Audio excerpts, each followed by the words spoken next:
Hello, I'm going to be talking to you about whether a married person can file bankruptcy without their spouse.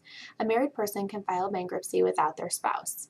If a person files bankruptcy individually, it will not negatively affect their spouse or their spouse's credit.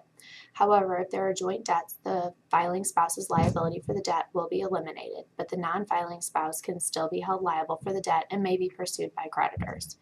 In that case, the non-filing spouse's credit may be affected. If there are joint debts, it would be beneficial to file a joint bankruptcy so both parties' liability for the debt is eliminated. In that case, any debt in joint names or any debt in each party's individual names would be discharged through the bankruptcy. If a person's spouse only has debt that is not able to be discharged, such as student loans, certain taxes, alimony, child support, etc., or secured debts that are current on and wish to keep, they can continue to make those payments without needing to file bankruptcy. They do not need to file jointly just because they are on certain secured debts together. Secured debts are those debts that are protected by collateral, such as a house or a car.